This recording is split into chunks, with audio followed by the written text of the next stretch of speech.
The red-haired boy took only 1 minute and 30 seconds to climb up the challenge stage and let out a sigh.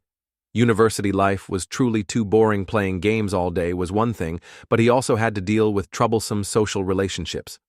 He wished reality were as simple as a game. Despite his complaints, he still had to attend class and check in on time. As he walked, while looking at his phone, he did not notice a truck speeding toward him. By the time he realized it, it was too late. The truck had taken him to a completely new place. This impact could change his life forever.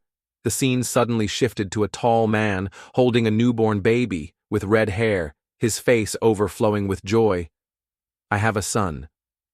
But the baby did not move at all, nor did it make a sound, which suddenly made the man worried. This child showed no reaction. Could there be a problem? The man gently pinched the baby's cheek to test it. Sure enough, the red-haired baby immediately burst into tears. The man became even more excited. How could his child have any problems? He joyfully tossed the baby into the air. The baby suddenly became fully awake. The college student had been reincarnated into the body of this newborn baby. What's going on? I remember just getting hit by a truck, but before he could even understand what had happened, why am I in the sky after reincarnating? At that moment, he also realized that he had been reincarnated into another world. But there was no way he could die right after reincarnating. At least let him live a few more years. The man who had just tossed him into the air was his father. In this life, he jumped down from the rooftop, caught the baby, and laughed with pure joy. In contrast, the college student who had reincarnated into the baby's body was pale with fear. But it seemed that in this life, he would no longer live a boring existence. Time flew by in the blink of an eye, and 5 years had passed. The once newborn baby had grown up. His name in this life was Tu Tien, and the world he now lived in was one of spiritual cultivation. Tu Tien had lived with his parents in a remote and desolate countryside since birth. His parents seemed like ordinary people, but every day his father diligently trained him in cultivation and taught him combat techniques. In his past life, he only knew how to wield Florentino's sword in the mid-lane. Tu Tien was also very interested in this. After all, what could be more exciting than cultivating to become stronger? His mother stood beside him, watching father and son train over time. She couldn't help but marvel at Tu Tien's strength. "You seem to have a natural talent for cultivation. You learn everything so quickly. At just 8 years old, you've already reached the 2nd rank. Cultivation in this world is divided into 10 stages in order. 1st rank, Spirit Disciple. 2nd rank, Spirit Adept. 3rd rank, Spirit Master. 4th rank, Spirit General. 5th rank, Spirit Marshal. 6th rank, Spirit Lord. 7th rank, Spirit King. 8th rank, Spirit Emperor. 9th rank, Spirit Sovereign. 10th rank, Spirit Saint." He had always worked hard and put in effort, but after 8 years, he had only reached the 2nd rank. If this continued, wouldn't he have to wait until he was 80 years old to reach the highest 10th rank? Tu Tien was determined not to stay in one place. He had to find another way to become stronger. As time passed, he was now 16 years old. A master came to his parents, expressing his desire to take him to his cultivation academy. His mother felt a bit worried after hearing this. She smiled slightly and whispered to her husband, "Studying is not a problem. It's just that Tu Tien is growing stronger and stronger," the master replied. Although Tu Tien was personally trained by you both at 16 years old, he could at most reach the 3rd rank Spirit Master. He believed they were underestimating his academy. "Our academy also has many outstanding students." Tu Tien's father scratched his head and explained to the master, "It's not that they don't want Tu Tien to study, but recently the way he grows stronger has become something even they can't understand." At this moment, Tu Tien was training his body in the forest. He was experimenting with modern weapons guns and combining them with spiritual energy. The first test subjects were the wild beasts in this forest. He found a blacksmith to create a prototype. Then he used firestones and lightning to increase the propulsion. Finally, he infused spiritual energy into it as ammunition. With this gun, Tu Tien could dominate the entire area. Suddenly, from the bushes, the wild beast that Tu Tien had just shot charged at him. Tu Tien swiftly leaped into the air to evade, firing 3 more shots at the wild beast, but they seemed ineffective. Facing such a massive magical creature, the firepower was still not enough. It seemed he needed to switch to higher-grade firestones and lightning stones. He took a grenade made from firestone out of his bag. He directly threw it at the wild beast's face, and in an instant, a loud explosion erupted, successfully taking it down. At the same time, the commotion caught the attention of the master and his parents. The three of them rushed toward Tu Tian. Seeing the wild beast lying lifeless on the ground, they were so shocked that they couldn't say a word, unsure of how to react. The master had a few words for Tu Tian. Although he had won, he was still just a third-rank spiritual master. Challenging a fifth-rank demonic beast like that was extremely dangerous. Hearing this, Tu Tian couldn't help but feel proud. The master continued to express his thoughts, hoping to invite him to his academy for proper training. The old man sighed helplessly. If you follow these two, you will only become more different. If you don't come with me, you'll have to hide your identity. Otherwise, it will affect the other students. Tu Tian didn't understand. What identity are you talking about? The master calmly revealed Tu Tian's true identity, something no one had ever told him before. Of course, your parents are spirit sovereigns, and you are the son of sovereigns. Tu Tian was utterly shocked upon learning the truth about himself and his parents. The two people he had always seen as ordinary were actually spirit sovereigns. Tu Tian's parents still smiled innocently and said, "We are really spirit sovereigns. Sorry, master. We thought Tu Tian had known for a long time. Unexpectedly, his parents had never told him about this. Spirit sovereign is the highest realm that cultivators pursue. The number of spirit sovereigns in the entire world can be counted on one hand." Tu Tian agreed to follow the master to the cultivation academy. This was the #1 cultivation academy on the continent, having trained several spirit sovereigns, all of whom were top-tier students here. It was said that Tu Tian's parents had also studied at this academy. Tu Tian looked extremely frustrated because no matter which world he was in, he couldn't escape the fate of having to go to school. Both parents came to see him off. His mother tearfully bid farewell to her son, while his father stood beside her, grinning from ear to ear, as if he had struck gold. "Don't be sad, Tu Tian. Without you around, we can finally enjoy our world of two." Tu Tian thought to himself, so sending me to the academy was just so they could have time alone together. Thinking this, he decisively turned around and stepped into the academy gates. "I'm leaving now." Before he could take another step, his father cheered. "Do your best. Tian, the entrance exam should be easy for you to take first place." At that moment, Tu Tian had never felt more like crying. He shouted, "Dad, stop embarrassing me like this." He seriously doubted whether such carefree people like his parents were really Lin Tan. Tu Tian looked at the blue-haired boy with disgust, wondering where this brat had come from to pick a fight. The surrounding students began to murmur about the situation. The blue-haired boy was the young master of the Hin family, notorious for stirring up trouble everywhere. This guy relied on his father being the deputy guardian general to cause chaos all over. Getting tangled up with him was nothing but bad luck. Tu Tian ignored him, did not answer, just walked past, making him very embarrassed. Everyone's eyes focused on them. The young master felt humiliated. He angrily called Tu Tian to stop. He said that such a prestigious academy was only for the rich like him to stay and study, telling Tu Tian to get lost. He didn't know that Tu Tian was personally invited by the elder.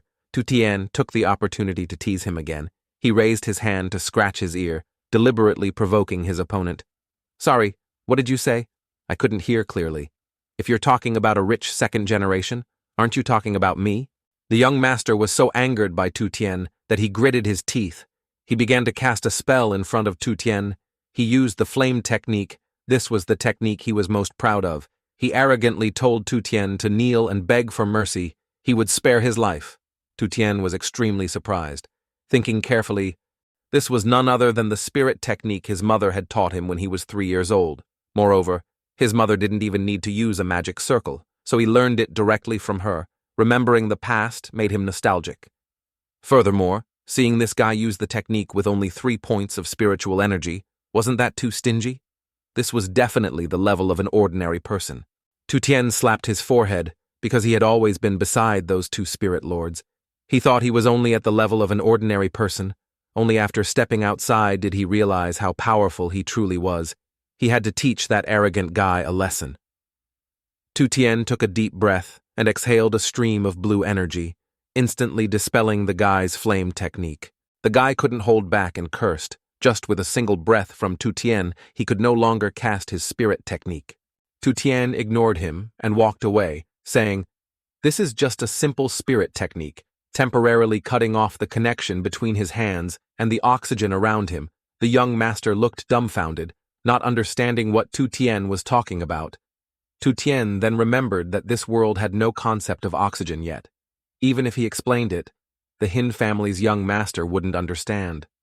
The young master of the Hin family felt mocked and became furious. He rushed forward to attack Tu Tien from behind, but before he could even touch a single strand of Tu Tien's hair, he was countered immediately. A ring of ice wrapped around his neck. He couldn't breathe. The ice tightened even more. The young master began foaming at the mouth.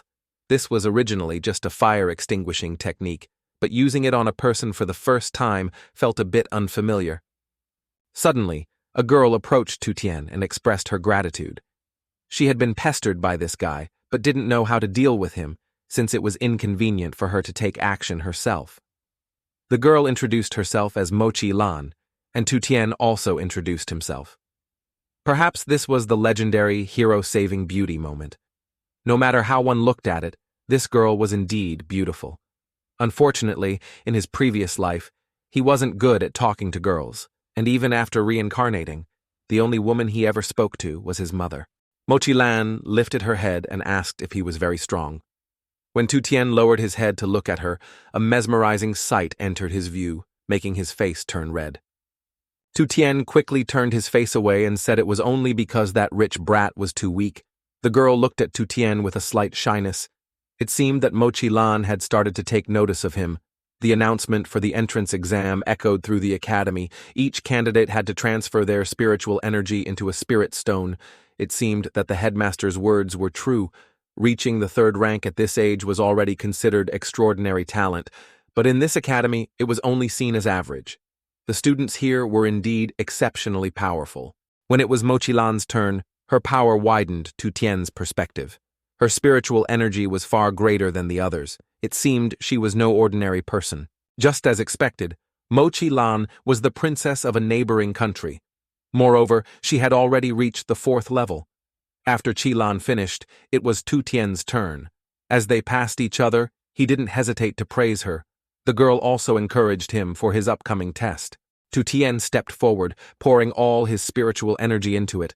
The Royal Academy's practical test was held behind the mountain. An elder stepped out to announce that the entrance combat test was about to begin.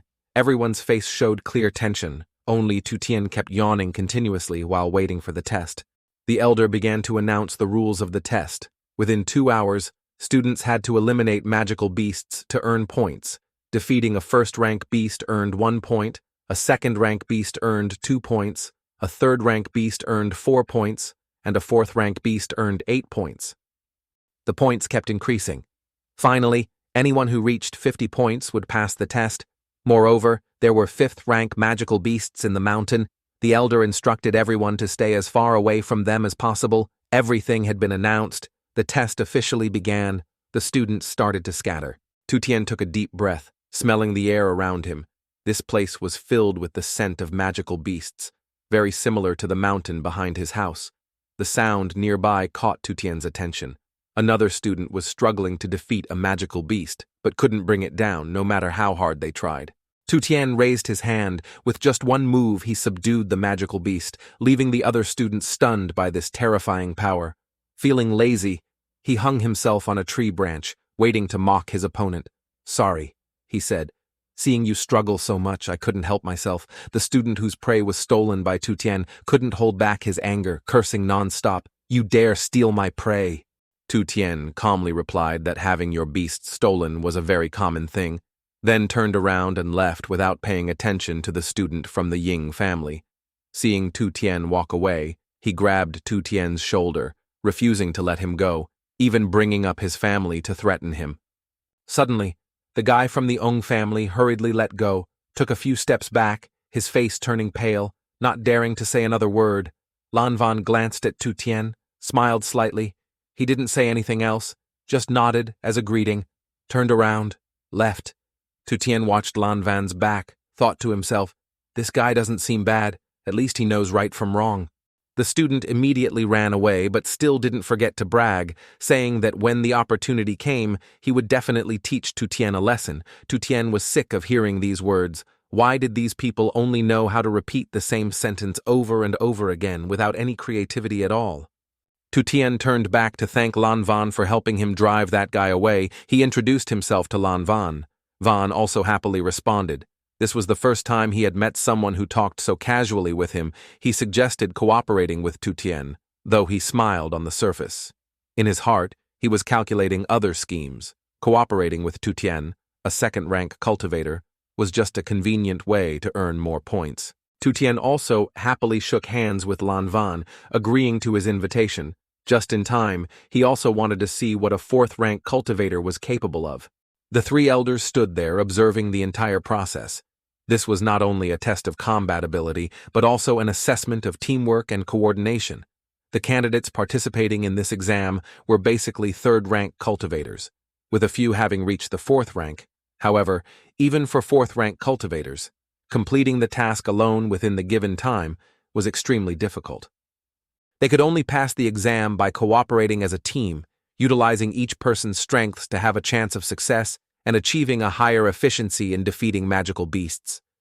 Tu Tian and Lan Van were making plans. Van, like other noble disciples, rarely had the opportunity to encounter magical beasts in his daily environment, even though he had already reached the fourth rank. But young Master Lan was not very confident in himself. Lan Van's battle plan was for Tu Tian to handle defense while he took charge of the attack. Just as he finished speaking, magical beasts had already approached them from behind. But these were no longer ordinary beasts. They were twin-headed hounds. Tu Tian exclaimed in surprise. Lan Van told him to run quickly while he figured out a way to handle it, but he was already surrounded by magical beasts. Lan Van quickly took down one and rushed to save Tu Tian. Tu Tian stood still in one place, without any sign of movement. Lan Van thought he was frozen in fear, but the real reason was that Tu Tian was drooling. This was the first time he had seen this two-headed magical beast. He wondered if its meat tasted like dog. If he added a little shrimp paste, it would be even better. Lan Van was still struggling to fight the remaining magical beast. After escaping, he knew his chance had come. He continuously launched ice blocks toward the beast.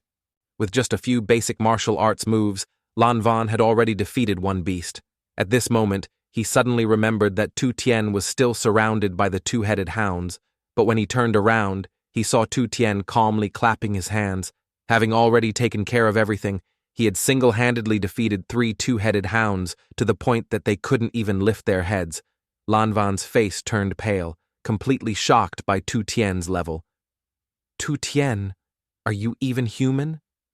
The old headmaster and the 2 professors had been observing the entire process. They appeared concerned because the exam had only just begun for the duration of a single incense stick. Yet Tu Tian and Lan Van were already surrounded by fourth-rank magical beasts. One of the professors praised Lan Van. He speculated that with his combat strength, he might even be capable of defeating a fifth-rank magical beast.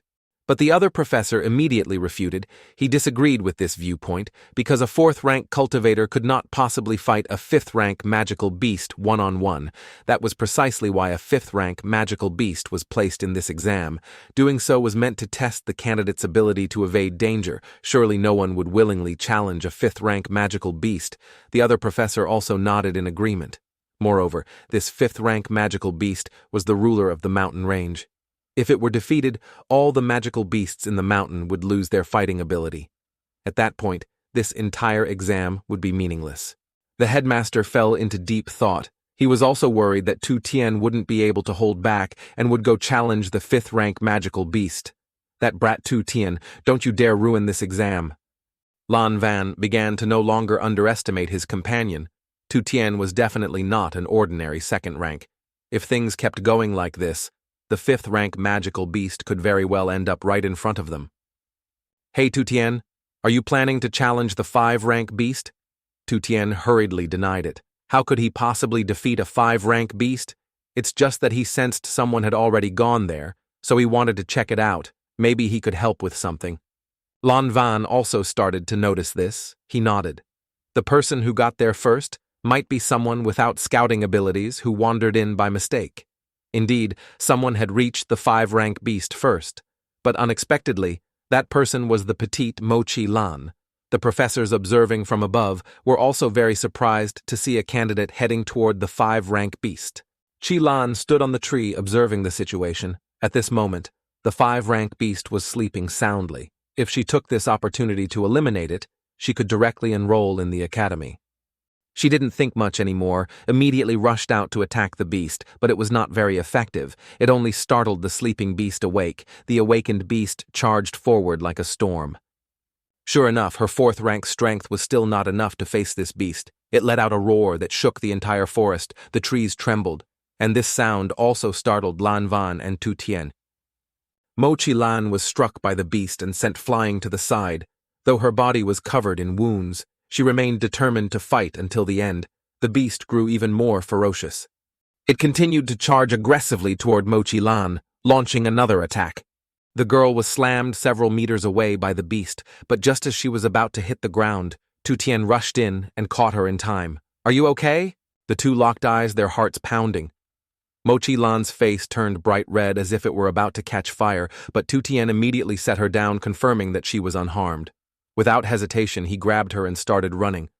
"We need to go now." Mochi Lan stood there, dumbfounded, unsure how to explain things to this fool. Lan Van also felt helpless, who saves a damsel in distress, only to run away right after. Tu Tien kept running, sensing that the air here felt somewhat familiar. Turns out, this beast was related to the one behind my house. It's the same kind I defeated before Lan Van said, "Shut up for a second." The important thing now is to figure out how to deal with this 5-star beast. Although Tu Tien felt a headache from being scolded, he turned to Lan Van. "This is crazy. With our strength, facing a 5-star beast is too dangerous," Lan Van shouted desperately. "Tu Tien, where are you normal? Who can defeat 3 4-star beasts in one go? You are definitely hiding your true strength in this exam. Stop pretending now. Life is more important." "Damn," Tu Tien took a grenade out of his chest, "all right? If you really want to know. Then look at this." He threw the grenade toward the 5th-rank beast, making Lan Chi and Lan Van feel confused. "What did you just throw?" Tu Tien shouted loudly, telling them to get down. The grenade's immense power not only killed the 5th-rank beast, but also caused the ground around it to erupt in flames. Lan Van and Mochi Lan were shocked by Tu Tien's power. The 5th-rank beast had not even had a chance to breathe before it died. Blood flowed down. Was the 5th-rank beast really eliminated just like that? Just as the headmaster feared, this brat Tu Tien was really causing trouble for him. When the 5th-rank beast died, everyone was extremely shocked. Suddenly, all the other beasts fled, since the academy was founded 300 years ago. This was the first time someone had defeated a 5th-rank beast in the entrance exam, and only 2 incense sticks had burned. Now, the exam could not continue. Most candidates would lose their eligibility for admission. They would lose a large number of new students. The headmaster had no other choice. He could only helplessly allow everyone to enter the academy. The exam ended. The entrance ceremony for new students of the Royal Academy began. Everyone took turns completing the admission procedures. Mochi Lan questioned Tu Tien. "Who exactly are you? The remnant of which sect? Where did you learn those techniques?" Lan Van stepped in to advise Tu Tien, trying to calm her down a little. "Everyone has their own secrets. Wait until he wants to talk, then ask." It's not too late. The headmaster began reading the entrance speech. Today, he smiled kindly, congratulating them on their enrollment. But this is only the beginning. The Royal Academy values strength above all. Those who are incompetent and unwilling to strive will quickly be eliminated, becoming mere stepping stones for others. The atmosphere below began to tense up, and the worry for the road ahead was evident on everyone's faces. The headmaster began recounting the glorious achievements of the academy. This place had trained countless spirit lords. The teachers here were basically all at least 8th-rank cultivators. During the Great Spirit Demon War, the academy and its professors all took part in that battle. If there was any force capable of safeguarding the continent's stability and prosperity, then it was them. Tu Tien was very excited. It seemed that he would have to work hard to reach the Spirit Lord realm in the future. The young master from the neighboring family, upon hearing Tu Tien's words, turned around and said, "In this academy, geniuses are countless, but those who can truly reach the 8th rank or higher are not many, let alone someone like you who is only at the 2nd rank. The people behind also chimed in, saying that having a goal is good, but one must be realistic to avoid being pressured to the point of not being able to breathe later. Lan Van immediately stepped forward to defend Tu Tien because he had witnessed Tu Tien's strength from beginning to end. These words were no joke to him. The teacher above announced that in the recent exam, 10 students had defeated a 5th-rank beast. Tu Tien was one of them. He proudly stepped onto the stage. The two who had mocked him earlier now stood with their mouths agape. Lan Van also once again explained to the two, Tu Tien is the one who defeated the beast. Facing everyone, he was also a bit shy. In his previous life, when he was in school, he answered questions perfunctorily and nervously. Now standing before so many people giving a speech, he didn't know what to say. If they had enrolled together, then everyone was classmates. Tu Tien hoped everyone could become friends and support each other to improve. His words enraged the crowd below. Everyone took turns refuting Tu Tien's words. They all despised him as a mere 2nd-rank weakling dreaming of becoming their friend. They refused to believe that Tu Tien could have personally defeated that 5th-rank beast. There must have been help from Lan Van and Mo Chi Lan. It seems your future at this academy will not be pleasant.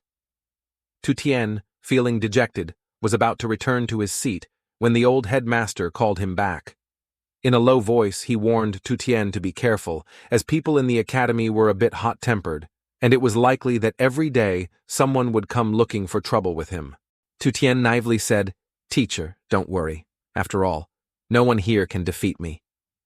The old headmaster looked at Tu Tien, both angry and helpless.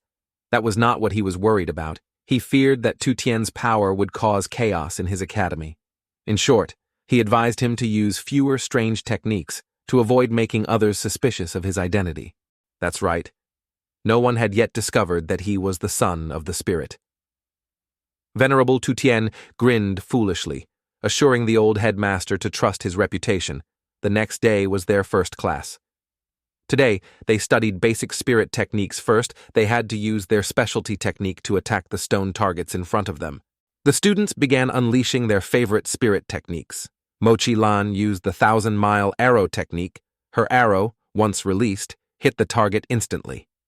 The people around were astonished and buzzed with discussion about Mo Chi Lan's abilities, truly worthy of a 4th rank, impressing everyone and broadening their horizons. When it was Tu Tien's turn to step onto the stage, a student began mocking him. "A 2nd rank like you, do you even know how to use spirit techniques?" Tu Tien pretended not to hear anything, but in reality, his spirit technique abilities were twice that of the other student. Still, it was better to stay humble here. So he decided to use the technique he had just seen Mo Chi Lan perform. In an instant, Tu Tien created a bow and arrow identical to Mo Chi Lan's. He controlled the force at about 30%, and just as he predicted, the arrow only cracked the statue without completely shattering it. That was enough. Only then did Tu Tien notice Mo Chi Lan. Her expression was grim, clearly angry at his actions. He had intended to use that technique to prove he was weaker than her, but he hadn't expected that this spirit technique was something Chi Lan had painstakingly created. The fact that he learned it just by watching made her suspicious. Tu Tien was startled, escaping one trouble only to fall into another. Finally, class was over. Taking advantage of the chaos, Tu Tien quickly slipped away to avoid being noticed by Mo Chi Lan. If she caught him, she definitely wouldn't let him off easily, so among all strategies, escaping was the best choice. That was really close. He couldn't recklessly use spirit techniques anymore. If something like this happened again, it would be hard to stay peaceful here. But before he could take a few steps, Chi Lan had already found him. "There you are, Tu Tien." Tu Tien panicked and wanted to escape from Mo Chi Lan as quickly as possible, but she kept chasing him relentlessly. No matter what he did, he couldn't get away. Finally, he had no choice but to stop. Panting, he asked Chi Lan what she really wanted. Chi Lan still hadn't gotten a clear answer from Tu Tien about how he could learn her technique in an instant. "Can this wait until tomorrow? I have something very important to do right now." Chi Lan asked him what could be more important than her matter. Tu Tien felt a bit embarrassed. It turned out that Dao Bao store was having a grand opening sale with discounts on all daily necessities. He had to get there quickly. Mo Chi Lan ended up going with him to Dao Bao store. The place was already packed with people, everyone squeezing in to buy supplies. Tu Tian was a bit surprised that a princess like Qi Lan would come to a place where commoners shopped. Mo Qi Lan explained that although she was a princess, her kingdom was not wealthy and could not compare to other nations. She told Tu Tian to just see her as an ordinary girl. The chaotic crowd continued pushing and shoving, causing Mo Qi Lan to stumble and fall into Tu Tian. In that moment, as her body pressed against Tu Tian, he couldn't help but blush. Drooling slightly, he apologized. Sorry, it was too crowded just now. Finally, it was their turn to enter and shop. Tu Tian and Qi Lan kept grabbing items as if tomorrow was the end of the world. Boss, I want this and that too. Qi Lan told Tu Tian about her kingdom, which was founded by nomads. It lay on an endless grassland where the wind never stopped blowing. Deep within the vast prairie, flocks of white sheep grazed leisurely, resembling pearls scattered across the land. The people of the grasslands were simple and sincere, always sharing their most precious things with their guests. At night, the stars shimmered, and the moonlight bathed the prairie in tranquility. The evening breeze gently swept across the rolling grasslands.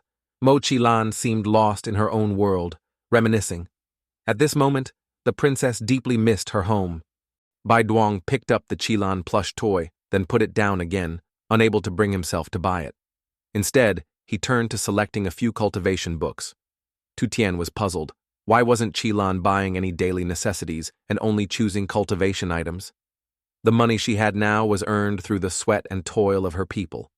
Until she could make her own, she refused to waste a single coin. After finishing her purchase, Qi Lan immediately left. Tu Tian stood behind, silently watching her figure fade into the distance. His face showed a thoughtful expression, as if deep in contemplation. They began their journey back to the academy. Tu Tian, ever the gentleman, carried all of Qi Lan's purchases. Though he was so exhausted the back felt like it was about to break, he still pretended nothing was wrong when she asked. Seeing a resting spot ahead, Qi Lan suggested they take a break before continuing.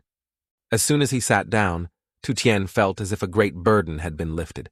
He looked at Qi Lan and asked, "Why do you push yourself to become so strong? After all, you are a princess of a nation." Qi Lan's face darkened with sorrow. Her kingdom was a small and impoverished nation, one that could only survive under the protection of a great power. As a princess, her fate was to become nothing more than a political tool for marriage with a stronger nation. But there was still one last glimmer of hope.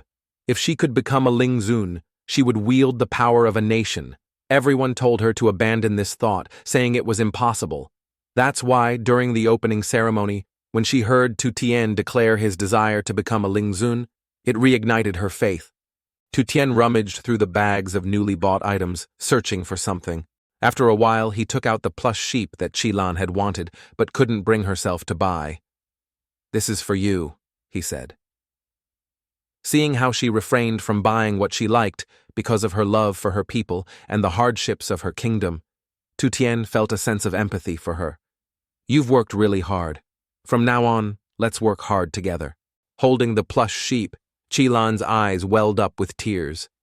This was a feeling she had never experienced before. But she was determined not to let Tu Tian see her like this. Suddenly, she leaned against him, leaving Tu Tian completely stunned. What was this situation? He had never encountered anything like this before. Qi Lan quickly regained her composure. Tu Tian was right. They had to work hard together. With newfound determination, she stood up and declared, "Tu Tian, let's have a duel." Tu Tian was shocked. What kind of development was this? He had thought he was about to experience a heartfelt confession from her. As expected, all those tales of otherworldly harems were nothing but lies. Tu Tian refused, using the excuse that it was already late and suggested postponing it until tomorrow. However, Qi Lan had everything planned out. The night was perfect. No outsiders would be watching. Moreover, she had already informed Teacher Qi. "Just this once, after this duel I won't bother you anymore." Night fell, and the weary teacher just wanted to rest, only to be forced into overtime. Let's see which little troublemakers are already eager to duel right after the school year started. Tu Tian and Qi Lan appeared. Well, at least the night wouldn't be boring anymore. These were the two students who had defeated a rank 5 magical beast during the entrance exam, something unheard of in the academy's history. Tu Tian sent out a distress signal to the teacher. "Sir, can I refuse this duel?" The teacher chuckled and said, "According to the rules, you can absolutely refuse, since there's no penalty. Many students duel out of arrogance, so refusing isn't too embarrassing. Just inform the supervising teacher, and that's it." Tu Tien felt like he had grabbed onto a lifeline. But the teacher's next words sent him into despair. "But your duel is quite interesting, so I won't allow you to refuse. If you don't want to fight, then let her cut that thing of yours off." Tu Tien turned to Qi Lan, crying, "Why do you insist on dueling me? After all, I'm just a second rank, nothing worth mentioning." Qi Lan firmly refused to believe Tu Tien's words. She had enough ability to sense that he had been deliberately hiding his true strength. Among all the new students, he was the strongest. Moreover, it had been a long time since she had met someone who made her want to fight with her full strength. Qi Lan had been eagerly looking forward to this duel. The wind began to rise, growing stronger by the second. Qi Lan was indeed of the wind element. Every person was born with an elemental affinity, with fire being the most common. Some rare elements, such as lightning or ice, possessed unique abilities. However, wind was considered one of the weakest in terms of attack power and was only reluctantly recognized. Qi Lan, with her 4th rank cultivation, launched a full-force sneak attack on a 5th rank magical beast, but failed to cause any damage because of its thick hide. However, when this type of spiritual power is used to attack humans, a single wind blade is enough to injure the opponent. No one knew when Qi Lan had started using her spiritual power. The teacher standing nearby explained that although wind element spiritual power is weak, this very weakness makes it harder for opponents to detect. Moreover, the nature of wind allows attack trajectories to be unpredictable and ever-changing. More importantly, because the wind element is not highly regarded, opponents often lack sufficient knowledge about it. Qi Lan had already mastered the combat techniques of the wind element. She launched continuous attacks, while Tu Tien kept dodging each of her strikes. It turned out that wind element attacks were not only dense and rapid, but also difficult to perceive clearly. He simply didn't have time to conjure a defensive technique. If he got hit, it would be over. Qi Lan also found Tu Tien's actions puzzling. If he only dodged like this, there was no way he could win. "Aren't you going to use those strange techniques of yours?" she asked. But Tu Tien had promised the headmaster not to act recklessly, so this time he decided to use normal methods. Tu Tien began his attack, but of course, Qi Lan wouldn't just stand there and take the hit. She used Heavenly Dragon Cyclone to create a tornado, leaving Tu Tien stunned. This was simply too overwhelming. The teacher was puzzled. Although Qi Lan was at the 4th level, Heavenly Dragon Cyclone was a 6th level spiritual technique. She shouldn't be able to use it, let alone on such a large scale. However, her next move made the teacher understand. Qi Lan began forming a bow and arrow to fire. This wasn't Heavenly Dragon Cyclone at all, but rather a low-level wind-type spiritual technique that created a similar effect. The teacher tried throwing a stone into Qi Lan's whirlwind. As expected, there was no additional offensive power. This was merely a visual trick, but it could only trouble Tu Tien for a moment not worth mentioning. He had barely avoided disaster. Tu Tien drew a sword.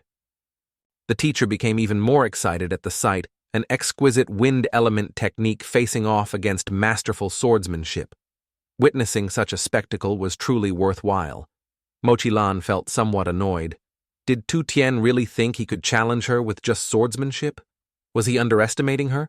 Tu Tien explained that those small tricks were likely something Qi Lan had already figured out how to counter. He had also witnessed her attack techniques, and in terms of adaptability, he knew he had no advantage. So why not simplify things? With this sword, no matter how unpredictable or strange Qi Lan's attacks were, he would simply cut through them. Tu Tien began his counterattack. Each sword strike was sharp and decisive. Even the teacher was utterly shocked. This was the first time he had seen someone use sword techniques to continuously counter wind-based attacks. Moreover, after wielding the sword, Tu Tien's aura had completely changed, no longer chaotic like before. His technique was truly reaching perfection. Just how had Tu Tien managed to master such swordsmanship? Since childhood, his father had taken him outside every day to teach him swordsmanship. Although his father's teaching was sometimes a bit vague, making it difficult to understand, It never diminished his love for this art. You asked your father if he had any special sword techniques, but he told you there's no such thing as no technique wins over technique. It seems it's similar to spiritual arts, where you have to figure out how to practice them yourself. You definitely have to practice your swordsmanship well. Tu Tian practices swordsmanship with his father every day. The problem is, his father never really practiced with him. Every move was real, as if he wanted to take his life. So, every time Tu Tian finished practicing swordsmanship, his whole body was covered in injuries. This infuriated his mother. She demanded to know why he was so reckless and brutal. From the age of 6, Tu Tian began practicing swordsmanship. 365 days a year, regardless of rain or wind, he had to endure his father's loving education, as fierce as a storm. Through years of hard training thanks to his father, the winds of the prairie no longer filled Tu Tian with fear. He surged forward, relentlessly slashing at Mo Chilan's attacks. If he could close the distance, the situation would instantly reverse. Mo Chilan used the 4-stage spirit technique, the divine wind arrow, to attack the teacher, believing that this would be enough to determine the victor between the two of them. The ordinary sword in Tu Tian's hand could not withstand a full-force strike from Mo Chilan. To prevent any casualties, the teacher intervened as soon as he raised his hand, while Tu Tian used the 1st-stage spirit technique, shockwave. The sword managed to block and sever Mo Chilan's attack, but it shattered in the process. The match ended, and Tu Tian stepped forward to face Mo Chilan. It seems the result was a draw. Mo Chilan, in frustration, headbutted Tu Tian, causing him to lose his balance and fall to the ground unconscious. The teacher reluctantly declared Mo Chilan the winner. Although her tactics were not entirely fair and honorable, Tu Tian was completely out of it and unable to get back up. After that earth-shattering headbutt from Mo Chilan, Tu Tian truly had no words left to say. It was just a sparring match. Did it really have to come to this? You're way too competitive. Mo Chilan awkwardly explained that in real combat, one must use any means necessary, and it was all because Tu Tian was too arrogant. If he stayed here even a moment longer, that girl's face would surely turn redder than a papaya. Mo Chilan told Tu Tian not to overthink things since the outcome was already decided, then immediately ran off, leaving Tu Tian with a bewildered and confused expression. What do you have to be embarrassed about? And you're telling me not to overthink it? This girl's acting a bit strange today, winning but not like usual. The teacher, chuckling teasingly, explained to Tu Tian that according to the customs of Mo Chilan's homeland, if a woman of her age formally loses a duel to a man, she must offer herself in return. This custom is pretty advantageous, isn't it? No wonder she always wants to win. The teacher slung an arm around Tu Tian's shoulder, laughing and teasing him. What a pity. If you had gone all out and been a bit more careful just now, who knows, you might have gained a wife by now. Tu Tian gave an awkward smile. It seems I don't have that kind of luck. The teacher also noticed that Mo Chilan didn't seem entirely indifferent toward Tu Tian. He reminded him, the most important thing is still your studies, absolutely no falling in love too early. It seems the worldview of most teachers tends to share similar ideas. The next morning, Tu Tian and Mo Chilan met on their way to school. Tu Tian invited Mo Chilan to go to class together. The girl agreed. Mo Chilan brought up yesterday's duel. She had thought that Tu Tian only relied on a few strange techniques to attack, but she didn't expect that he had mastered such strong fundamental swordsmanship. She also realized that her strength was indeed still inferior to Tu Tian. On the way, many people saw this scene. It was inevitable that there would be some gossip. They called Tu Tian a bootlicker and a coward. No one believed that he had truly defeated the beasts in the previous exam. They were certain that he had taken advantage of the chaos to reap the rewards and claim achievements. Some even went as far as to call him shameless. But faced with these baseless rumors and criticism, Tu Tian didn't care at all. He simply whistled and casually walked past them. Mo Chilan curiously asked Tu Tian, "Why don't you pay any attention to those mocking and sarcastic remarks?" Tu Tian replied that he was already used to it. Before coming here to study, he had been ostracized by others due to his differences. Besides, now that he was stronger, he didn't have the time to care about the opinions of those weaker than him. Tu Tian's words made Mo Chilan burst into laughter. She jokingly said, If you and I weren't friends, that arrogant attitude of yours would really make people unable to resist wanting to teach you a lesson. The two of them walked along, chatting cheerfully, until a scream nearby interrupted their conversation. "Please, let go!"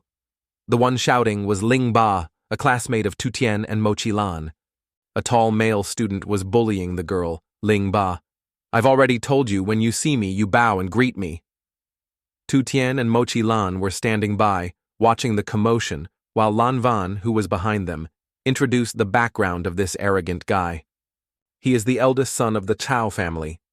The Chao family serves as the royal guard of the capital, while Ling Ba is considered a subordinate branch under the Chao family's control.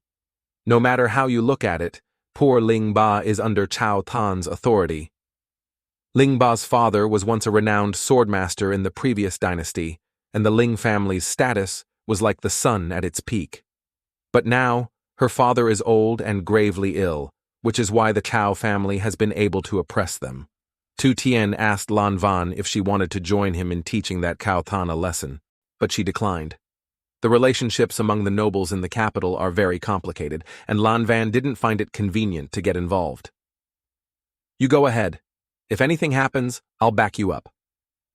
Tu Tian stepped toward the group bullying Ling Ba and told them to stop. He even mocked them, saying, "As men, don't you feel ashamed bullying a girl like this?" Cao Tan turned around to see who dared to meddle in his affairs, only to find it was Tu Tian. He sneered with contempt. "Tu Tian, just a mere second stage, and yet you've got quite the bold tone." The surrounding crowd began buzzing with discussion again. In their eyes, Tu Tian was just a weak second stage, nothing impressive about him. Meanwhile, although Cao Tan hadn't reached the fourth stage, he was considered the strongest among the third stage practitioners. Cao Tan reveled in the crowd's words, his arrogance and pride swelling. "You're not even worthy of me lifting a finger. If you're smart, you'll scram right now." Tu Tian was deeply repulsed by this act of bullying the weak. He threatened Cao Tan, "If you don't take your filthy hand off Ling Ba, I'll break it for you." Tu Tian's words successfully enraged Cao Tan. He retorted, "I was giving Lan Van some face and didn't want to bother with you, but now I can't just let you walk away like this." He turned to warn Lan Van, "Brother, do you have anything else to say? This is tantamount to opposing our Cao family, just as we discussed earlier." Lan Van refused to get involved in this matter. She said she wouldn't interfere in the conflict between Tu Tian and Cao Tan as long as neither side caused a fatality. Cao Tan turned to Tu Tian and asked, "Did you hear that? Lan Van won't be backing you up anymore." But he knew that someone like Tu Tian still had the ability to stand up for others. Tu Tian replied confidently, "I heard it loud and clear, specifically the part about not causing a fatality." His arrogant demeanor unsettled Cao Tan's group, and they all charged at Tu Tian together. "Get ready to meet your ancestors." Tu Tian looked at the scene before him without showing the slightest hint of fear. Just 2 third-stage and 3 second-stage opponents, this group was still too weak. It seemed he wouldn't need to take this fight too seriously. Now it was his stage. Tu Tian used the first-stage spirit technique, frost condensation, with just a single stomp. The ground where the group was running suddenly turned into a sheet of ice, causing them all to slip and fall. Next came the first-stage spirit technique, flame burst, followed by the second-stage spirit technique, electric surge. With these simple methods alone, Tu Tian effortlessly subdued all 5 of them without breaking a sweat. Dealing with this bunch of fools, even kindergarten-level spirit techniques were more than enough to handle them. The incident happened so quickly that the surrounding crowd barely had time to react. In the blink of an eye, Tu Tian had single-handedly defeated 5 people, 2 of whom were third stage. Some began to doubt his supposed second stage level. The spirit techniques he had just used were all basic entry-level techniques for second stage and first stage, originally thought to be only for practice, yet unexpectedly effective in real combat. Cao Tan crawled to his feet, his face completely stripped of dignity. He, a third stage, had been defeated in an instant by a mere second stage like Tu Tian. How utterly humiliating. Furious, he turned to blame Lan Van. "Lan Van, how dare you send your dog to bite me?" Lan Van laughed nonchalantly, saying that he had already made it clear earlier. This matter had nothing to do with him. It was between Tu Tien and Cao Tan. But in the next moment, Lan Van's expression shifted. The gentle look in his eyes turned sharp as he glared at Cao Tan. "You've already made your move, lost, and now you come here making a fuss and insulting my friend. Do you really want to die?" The killing intent emanating from Lan Van made Cao Tan's soul scatter in fear. Though he was furious, at this moment, he was powerless. After all, the other party was Lan Van. He couldn't do anything. Tu Tien stepped over to Lingba to check on the poor girl. As they were talking, Cao Tan spoke up again, threatening Lingba. The killing intent emanating from Lan Van made Cao Tan's soul scatter in fear.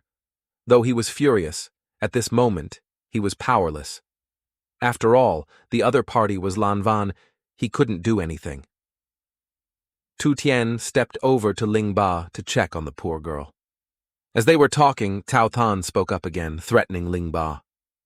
The girl named Lingba resolved not to let it go. After all, this whole mess started because of her, so she decided to handle the issue herself. "Cao Tan, I want to duel you." Cao Tan couldn't bear this humiliation any longer. Those he had always considered weaker than him were gradually climbing over his head. The more he spoke, the angrier he became. He had long harbored resentment toward Lingba. His Cao family was often humiliated because of their rivalry with her. His words grew increasingly harsh. This lowly bloodline truly produces nothing but wretched vermin. Cao Tan hid his hand behind his back, secretly casting a spell to prepare a sneak attack on Lingba. Today, he was determined to reclaim all the dignity he had lost. Lan Van also noticed something was off and immediately warned Tu Tien and Lingba. At that moment, Cao Tan charged forward to attack Lingba. Tu Tien watched Cao Tan's fighting style and found it utterly distasteful. What kind of third-stage powerhouse resorts to ambushing a girl like this? Lan Van, watching from the sidelines, was worried for the two of them. The Cao family's signature flame technique wasn't an ordinary fire-based spirit technique. Its power was immense. But Mochi Lan immediately disagreed. She said she had once encountered an incredibly skilled swordsman, so when she saw Lingba's stance, she could tell that this girl was far stronger than Cao Tan. Each time Langba drew her sword, she successfully deflected the attacks of the High God, leaving him speechless with astonishment. Despite his usual confidence in his abilities, the few sword strikes from Langba had begun to make him question his existence. Before he could even think, Langba somehow found herself airborne, preparing to strike him down with a slash. That slash missed Langba, and she spun around once more, advancing to use the Ling Shen Liu technique to strike directly at the High God's face. However, some kind of force countered the energy of Langba, even counterattacking her. This was the momentum of a 9th-grade strength master. Realizing the danger before him, he hastily rushed up to block Langba. The force just now did not come from the High God. A precise strike like that, and moreover, there was no intention of stopping. A man stepped forward towards them, and the energy emanating from him was completely consistent with the aura just now. This old man seemed to want to deal with Langba. He stepped forward, continuing to strike without any intention of stopping. It appeared that this old man truly wanted to kill the assassin. If this continued, with Langba's strength, she would be unable to cope with that man. Tien turned to borrow Langba's sword, wanting to handle the man himself. Tu Tien turned to borrow Langba's sword, wanting to handle the man himself. Tu Tien used his sword techniques, but they had little effect. The powerful fire ember's might was too great, and Tu Tien's attacks were insufficient to withstand the old man. The old man sneered at Tu Tien, saying he didn't know his own strength, and dared to confront someone like him. "My fire ember is not something that a lowly unknown person like you can defend against. How can you possibly withstand it?" As Tu Tien predicted, the shameless old man was attacking the student with such heavy blows that just a little provocation would make him breathe fire again. His main goal was to cut off all of Tu Tien's escape routes. Currently, the fire ember had almost surrounded Tu Tien, which was very advantageous for him to use his treasure. Because from this angle no one else would see or discover it, Tu Tien threw a grenade, ending the old man's waves of attacks. Now everything had stopped. Mochi Lan and Lan Van rushed to Tu Tien's side. He was fine, but the impact force of the explosion was too strong, causing Lang Ba to faint. Lan Van turned to question the man, asking him what he was doing and what his intentions were. The old man calmly replied, "As the esteemed headmaster of the Academy's disciplinary department, what's wrong with me managing a few students who don't understand the rules?" Tu Tien asked Lan Van in a low voice, "Who is this difficult to get along with old man? Why is he so arrogant like this?" Mochi Lan introduced Lan Van's identity to Tu Tien, explaining that the old man was the discipline master of the academy named Cao Koi, who was also a relative of the High God. Upon hearing this family connection, Tu Tien immediately showed a look of disdain. Wasn't this just a case of nepotism? The infighting among these nobles was truly brutal and frightening. He would rather return to the mountains than deal with this. Tu Tien confronted the discipline master, clearly expressing that he intended to kill rather than manage students. Cao Koi Tien immediately flew into a rage, his face turning green with anger. "What did you say?" he growled. The people around him shared the same thoughts as Tu Tien, discussing the recent events among themselves. Everyone could see that he had done it on purpose, but no one dared to speak out for justice. After all, they were just students who didn't want to invite unnecessary trouble. When the High God saw Cao Koi Tien approaching, he immediately showed a look of delight. Indeed, they were from the same family, only good at boasting. Tu Tien sneered with contempt. "And next time, why? Today I will show you the consequences of not understanding the rules." He pulled out a gun from his jacket and fired 3 consecutive shots towards the 2 people, leaving Cao Koi Tien unable to react. Cao Koi Tien was furious, saying, "You little brat, what do you want to do?" Cao Koi Tien could not withstand Tu Tien's gunfire. He was very unwilling. Although his burst technique had limitations, he was still a 9th-grade master. Why couldn't he defend against Tu Tien's ambush? The High God was shocked and exclaimed, "Uncle, the one with boundless strength, yet unable to defeat a mere 2nd-grade youngster." However, he forgot one thing. His own life was still not secure. As soon as he finished calling out to his uncle, he turned around to see Tu Tien standing before him, holding a sword in his hand. The High God's face turned pale, and Tu Tien struck him with just one sword strike, sending him flying dozens of meters away. Cao Koi Tien stood up, seeing his beloved grandson unable to resist Tu Tien's attack, and his anger intensified. "You don't want to live anymore, do you?" Tu Tien showed no fear. "Let's see who has the upper hand." In his hand, he was already holding 3 grenades, waiting for the Cao family to charge. The moment they approached, Tu Tien threw all 3 grenades towards old Cao. But the grenades hadn't even reached Cao Koi Tien when the principal intervened, saying, "This won't do. If these toys explode, our teaching area will be damaged and need repairs." The principal had witnessed the power of these grenades and couldn't let them destroy the school's architecture. The principal used just a bit of force to gently grasp Cao Koi Tien's wrist.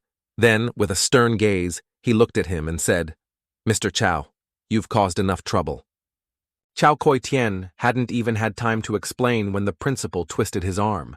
The principal respected the face of the Cao family and said they wouldn't pursue today's actions, but from now on, Cao Koi Tien would no longer have the right to manage the Academy of Magic. Cao Koi Tien bowed his head before the principal, who also threatened him, making him dare not move. He understood the principal. After dealing with Cao Koi Tien, the principal turned and called Tu Tien over to have a private conversation. Tu Tien naturally followed the principal's orders. Before leaving, he turned back to say to Mochi Lan and Lan Van, "Take care of Lang Ba for a while. I'll be back." As for the High God, the principal told him to go home, lock the door, and reflect on himself. He had been suspended from school, and when he could return to the academy, there would be a further announcement. As Tu Tien walked past the High God, he was filled with resentment and called out Tu Tien's name. However, he had never feared anyone. Tu Tien stuck out his tongue in provocation, saying, "Come and hit me then." Some people think that Tu Tien was very lucky to have the principal intervene to save his life. Otherwise, he would have been done for today. However, others believe that Tu Tien had prepared in advance and wasn't afraid of Cao Koi Tien at all. After everyone finished discussing, they whispered to each other, "But Cao Shen and Cao Koi Tien are still here." Yet what's there to fear now? Those two are already at a disadvantage.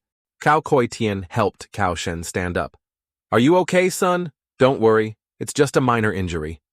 Cao Shen gritted his teeth, enduring the pain. This time, it was truly over. He apologized to Cao Kuai-tian because this time he had implicated him. But Cao Kuai-tian didn't blame Cao Shen at all. He only advised him to go home and rest to recover from his injuries. Cao Kuai-tian was determined to find an opportunity to take revenge on Tu Tian from the other side of the principal. The principal called Tu Tian over, only wanting him to leave behind a grenade for research. Tu Tian felt a bit uneasy, but didn't pay much attention to it. He only asked the principal that after the research was done, please don't reveal the secrets of his weapon to the outside world. The principal believed that if he hadn't intervened earlier, relying on this small toy, Tu Tian would have been fully capable of dealing with Cao Kuai-tian. But standing so close, how could he have escaped? Tu Tian calmly replied, I hadn't thought of that situation. At most, I would have to endure one hit. That Cao Kuai-tian seems to want my life. I can only try my best for a glimmer of hope to survive. The principal couldn't understand why Tu Tian, despite being so young, had such a strong ability. His parents were both spirit lords, and a good life was ahead of him. If he were an ordinary person, not to mention the desire to live or fear of death, he should at least be cautious about his safety. Why did he show signs of disregarding everything like that? The principal walked around Tu Tian, finding everything about him quite strange. Tu Tian felt that the principal might have started to suspect him. He wondered if he should just tell the principal straight out that he was someone who had crossed over into this world. After all, there was nothing that couldn't be said. Just as Tu Tian was about to speak to the principal, he was interrupted. Tu Tian said, Everyone has their own secrets. It's fine if I don't say anything. The principal placed his hand on Tu Tian's shoulder, showing more interest in why Tu Tian had stood up for the girl named Lang Ba. He teased Tu Tian, saying, I thought you and Mo Chilan were about to become a couple. Is the goal of this young man to build a harem? Tu Tian looked at the principal, feeling helpless before his joking words.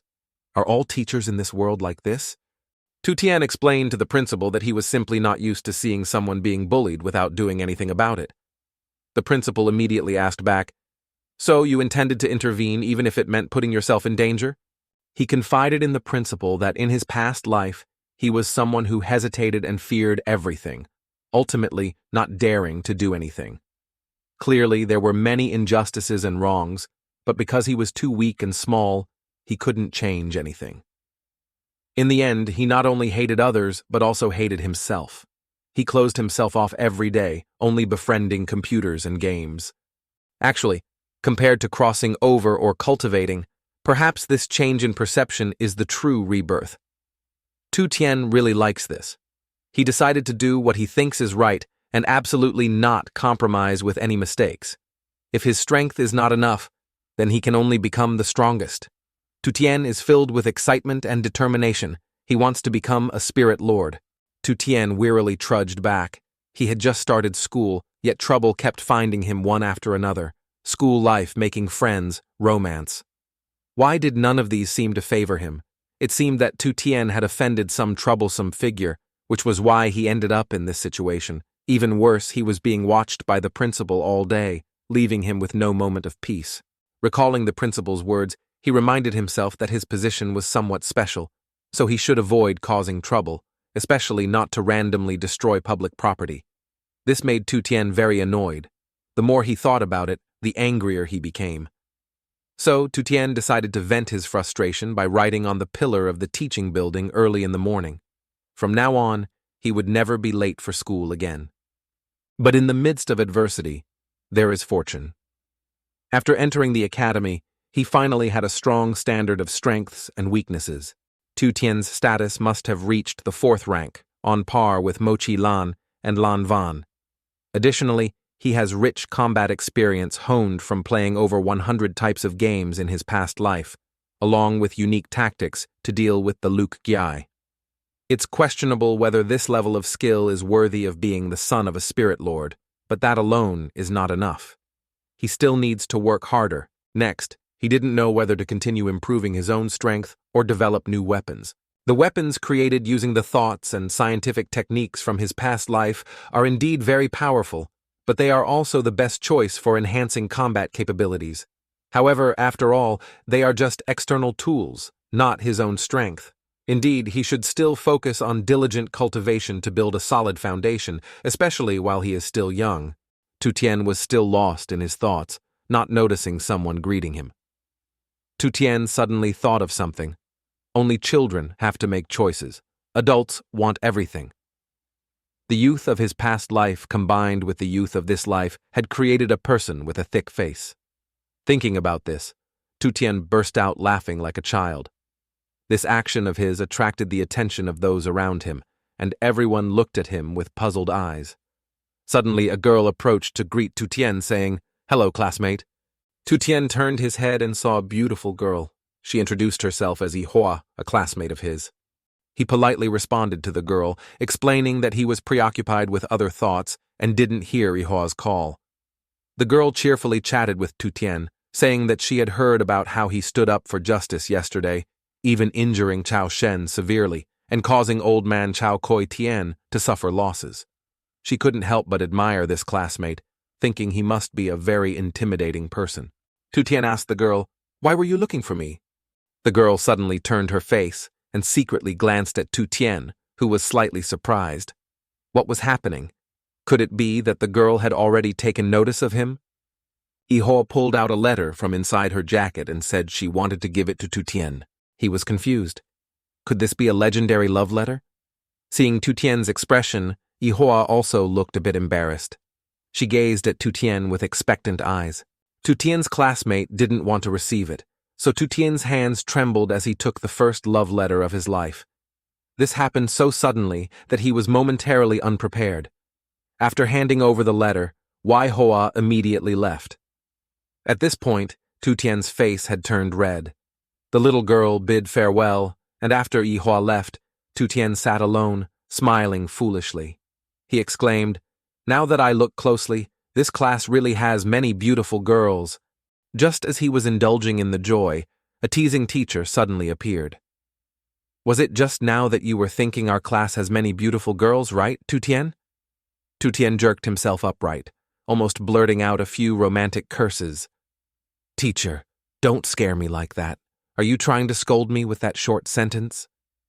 The teacher reminded him that class was about to start, and there was no need to hide the letter anymore since he had already seen it. Moreover, it wasn't even certain that it was a love letter, considering your troublemaking physique. Who knows? Maybe it's a challenge letter. Thinking about it, it seemed the teacher had a point. Anyway, he had to open it and see what the letter said. Ihua made an appointment with Tu Tian, and he arrived right on time. As soon as he arrived, Ihua came out to greet him and led Tu Tian into the pharmacy where she worked. Tu Tian curiously asked, "Ihua, classmate, why aren't you in school? Why are you here?" Wai Hoa's spiritual technique was somewhat special, being a healing technique, and she worked at the pharmacy, which was also a convenient place for her cultivation and studies. Ihua led Tu Tian inside, behind the curtain. It turned out that the person who had made the appointment with Tu Tian was not who he expected, but Lang Ba. Tu Tian felt embarrassed and thought he shouldn't have come here. Instead, he should be thanking him. Lang Ba seemed to want to get out of bed to greet Tu Tian, but Ihua didn't allow her to do so because of her injuries. Although it was just a superficial wound, her body had suffered quite a shock, therefore she couldn't move around freely. Tu Tian asked Lang Ba what she wanted to see him about, and it seemed like the matter Lang Ba wanted to discuss was quite important. Tu Tian was indeed a formidable swordsman, but he still didn't have a sword of his own. Coincidentally, the Lang Ba family had a sword that was very suitable for Tu Tian. The reason Lang Ba called Tu Tian here today was to discuss this matter. That special sword was called the Ta Kiem Vong Kui. Tu Tian felt puzzled by the name of the sword. Lang Ba explained that although the sword was called the Ta Kiem, it wasn't the kind of sword that was terrifying and could manipulate its user into killing innocent people. So, why is it called the Ta Kiem? Perhaps it's because no one in this world can understand this sword, and therefore no one can use it. It's just that Lang Ba feels Tu Tian can be recognized by the sword, so she wants Tu Tian to become its master. Tu Tian wants to know why Lang Ba thinks that way. Lang Ba bowed her head and expressed her thoughts. Yesterday, Tu Tian borrowed Lang Ba's sword to cut off the flames of Chao Koi Tian while saving her. Clearly, it was a life-or-death situation, but Tu Tian didn't even frown, and there was no fluctuation in his eyes. It was only then that Lang Ba realized something. Tu Tian wasn't calm. He had isolated himself from this world. Lang Ba realized she had said something unpleasant, and awkwardly waved her hand, explaining to Tu Tian that it was just her one-sided feelings. Tu Tian also seemed very relaxed. Tu Tian comforted Lang Ba, saying that from a certain perspective, her feelings weren't wrong. Perhaps the Ta Kiem sword also gave her a similar feeling. Without saying more, Lang Ba invited Tu Tian to come to her house tomorrow. Only when he saw the sword would he understand what she meant. After Tu Tian left, Wai Hoa asked Lang Ba if it was okay to do that, since the sword was a gift from Lang Ba's father. Lang Ba replied that she felt it was all part of fate, her father obtaining the sword and giving it to her, and now meeting Tu Tian. She believed that these events were all arranged by destiny, and that Tu Tian would definitely be recognized by the sword. Ihoa teased Lang Ba, saying that she had already seen meeting Tu Tian as a fate arrangement, which made Lang Ba blush. "Don't think wildly," Wai Hoa said. On the way back, Tu Tian couldn't stop thinking about the Ta Kiem Vong Kui. Just hearing the name made him feel that it was very powerful. If that sword truly became his, it would certainly help him unleash his full potential in swordsmanship.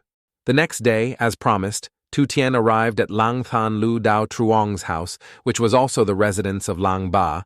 This place was truly vast. Lang Ba came out to greet Tu Tian. He also asked about Lang Ba's health condition. The girl smiled and said, "Thanks to Tu Tian's blessings, I've recovered a lot. If not, Ihoa would have let me leave the sickbed." Ihoa, who was also a classmate, was here. Ihoa continued to tease about the situation between Lang Ba and Tu Tian, which left Lang Ba speechless. After all, on the first meeting, there was a heroic scene of saving a beauty in danger. Just one day later, he was invited to her home.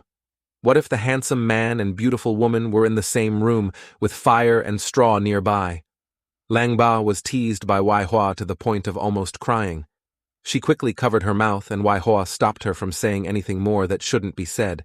As Tu Tian walked around, he noticed that there were fewer students at the martial arts school than he had imagined. He asked Lang Ba about this issue. For a long time, people had said that the Lang family was a branch of the Cao family, which originally had no status. It wasn't until the father of Lang Ba, thanks to his exceptional swordsmanship, established Lang Than Lu and opened this martial arts school. But currently, Lang Ba's father can no longer hold a sword and is only able to rest in the backyard.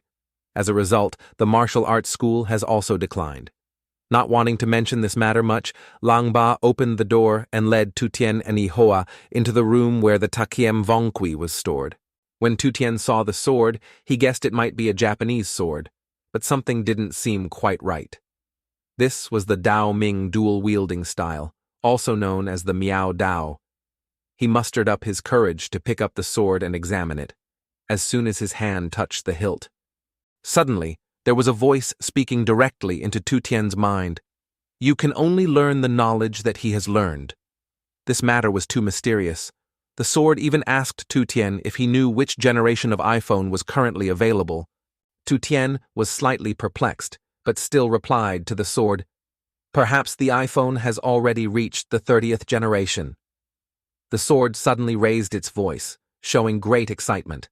Finally, after many years, it had met someone like itself who had crossed over.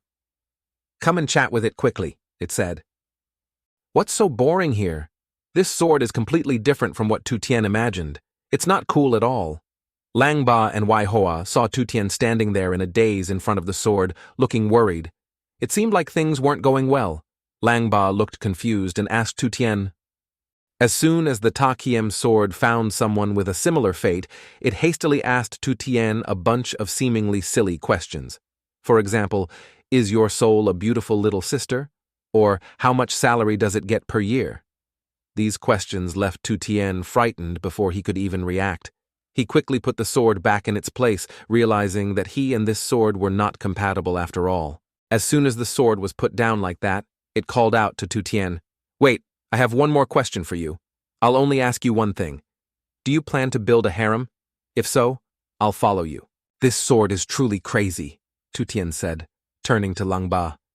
"Thank you for your kindness, but I decline to accept the sword." Lang Ba seemed a bit regretful upon hearing this. The sword looked bewildered, not understanding why Tu Tian would abandon it. It continued to shout and call out to him, its words still echoing in Tu Tian's ears. Could it be that this sword is like Bluetooth? Once connected, it can communicate wirelessly? But as soon as he stepped out of the room, the sound gradually faded away, and Tu Tian could no longer hear the sword's words. It seemed that if he went a bit further, he wouldn't be able to hear anything at all anymore. Tu Tian asked Lang Ba about the origin of this strange sword. Lang Ba also didn't know the specific origin of the sword, only that it was her father's second sword, which he rarely used. Lang Laogia, who could defeat opponents with just one sword for most of the time, was chatting with someone. Then an uninvited guest interrupted their conversation. "Oh, you're still here? Bragging about how powerful you are? Call him out to see how strong he really is." Lang Ba didn't know this person. "Who are you? This thug came with 2 others today. They came to cause trouble and wanted to provoke a fight." They looked at Lang Ba with a provocative gaze. Unexpectedly, trouble arrived so quickly. Lang Ba urged Tu Tian to go ahead, saying she had to stay behind to deal with these thugs. Tu Tian was slightly surprised by this situation. They might have come to cause trouble for Lang Ba. Lang Ba explained that the Lang family originally had a low status, but they achieved their current position thanks to her father's efforts, using his strength to earn recognition. People acknowledged Lang Laojia's abilities, so even when masters came to visit, it wouldn't be like this. Tu Tian said, "It seems more like they came to avenge Cao Koi Tian." The thug among them didn't deny it, saying, "Today, we will destroy the Lang family's martial arts school." Lang Ba flew into a rage, preparing to draw her sword to teach these lawless people a lesson. But the sword was only halfway drawn when Tu Tian stopped her. Lang Ba's body had just recovered and was still very weak, so she shouldn't engage in a fight with these people. "Let me help you deal with these scoundrels," he said.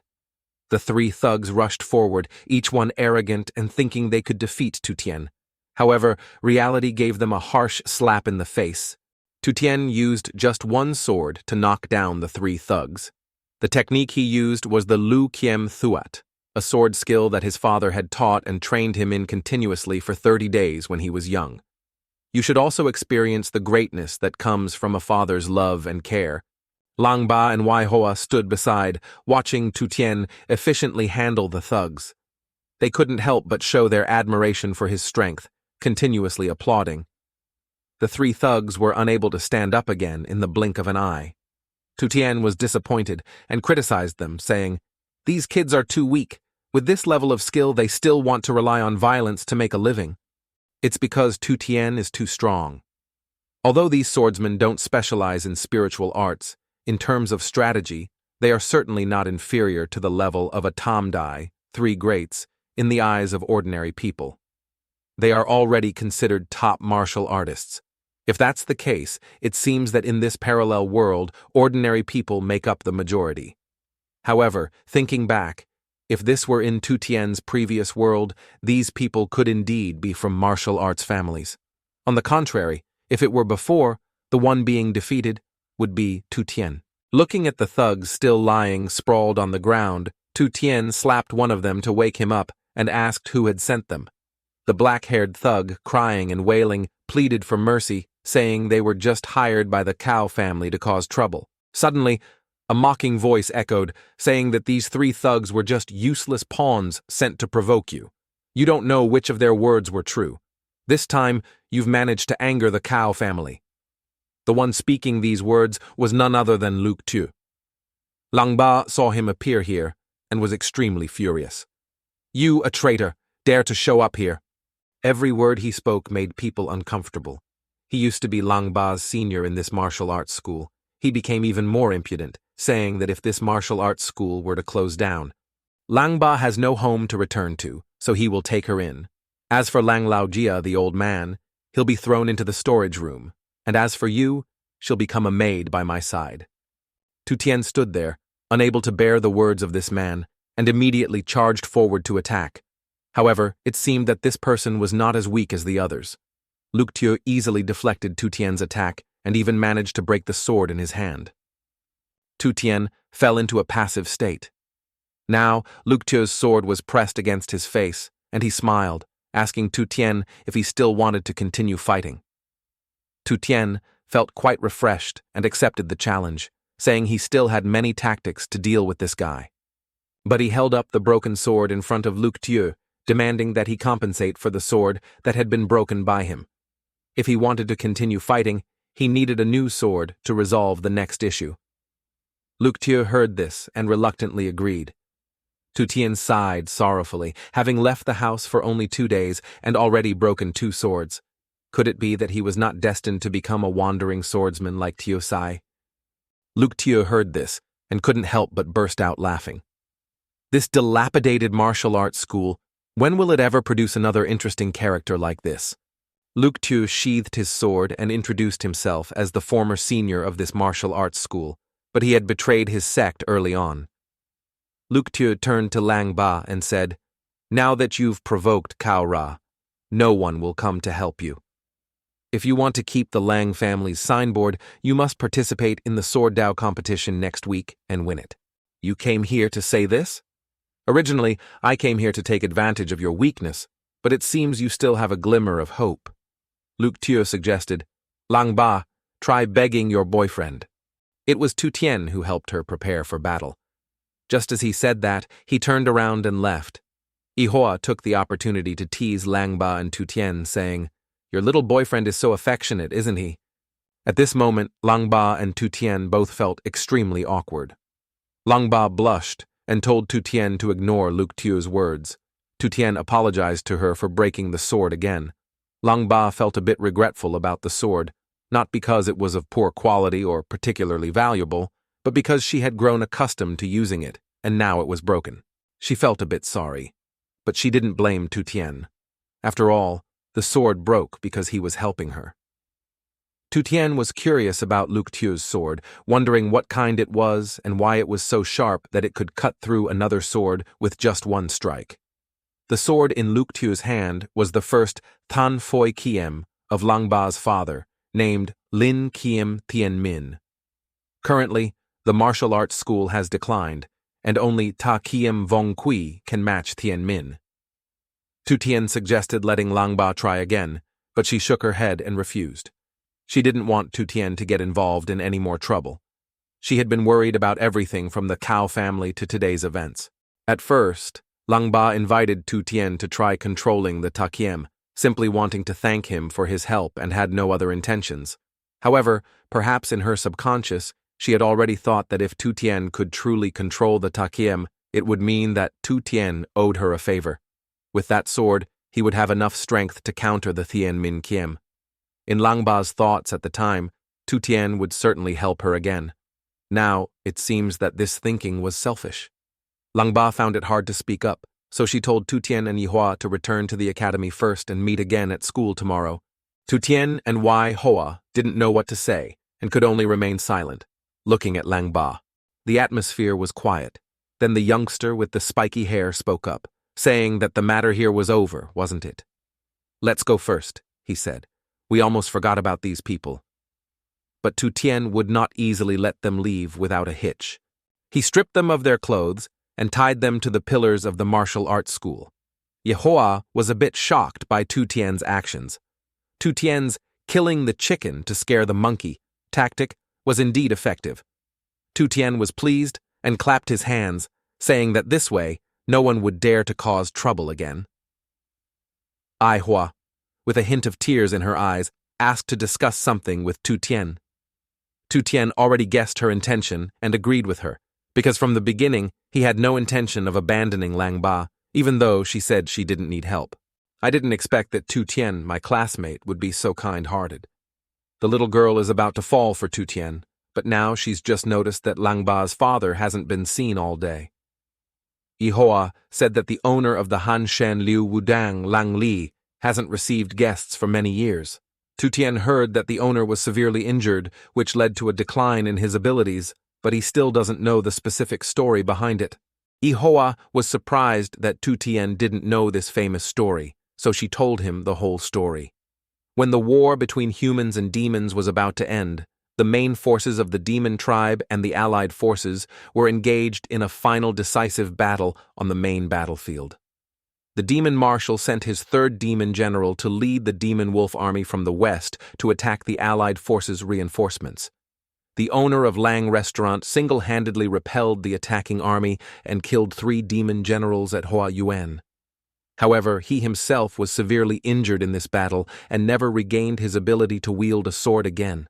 If you say that Lang Ba's father was injured for the sake of the country, but he didn't receive the treatment he deserved as a hero, instead falling into his current situation, Ihua explained that the story between the nobles wasn't as fair and just as Tu Tian thought. After the battle, the Tao family avoided responsibility for their strategic mistakes and blamed the loss of reinforcements on Lang Li.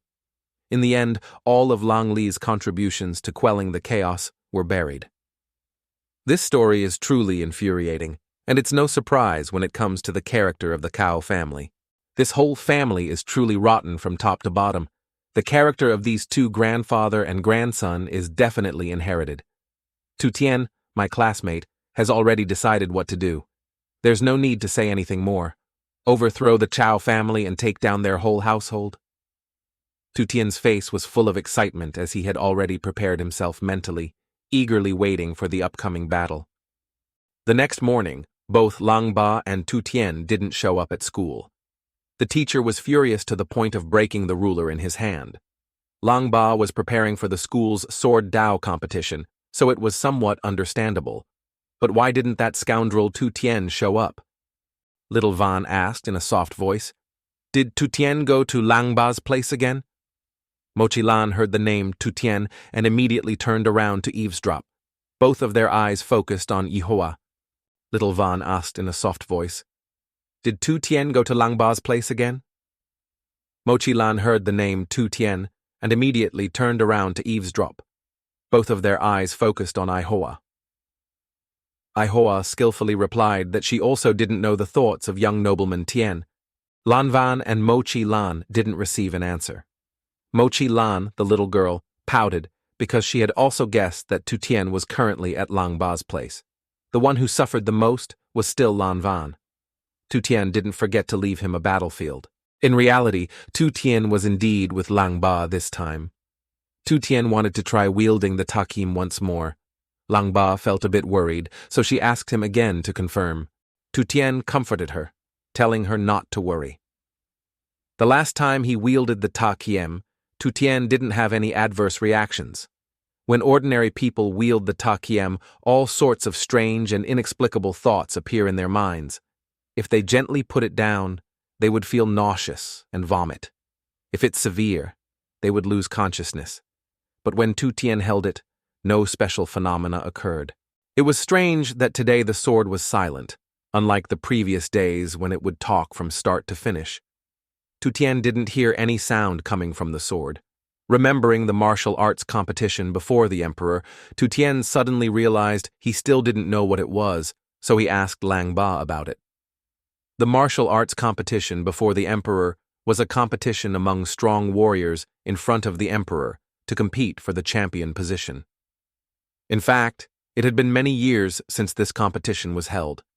In the ancient cultivation system, martial arts and Ling arts were 2 schools of equivalent strength. Regardless of the type, both are skills that utilize spiritual energy. The difference between them is that martial artists cultivate their spiritual energy through rigorous muscle training, combining it with martial techniques to release immense power. On the other hand, spiritual practitioners enhance their interaction with external spiritual energy by using their own spiritual energy to guide it, producing miraculous effects. However, currently, it seems that everyone is a spiritual practitioner.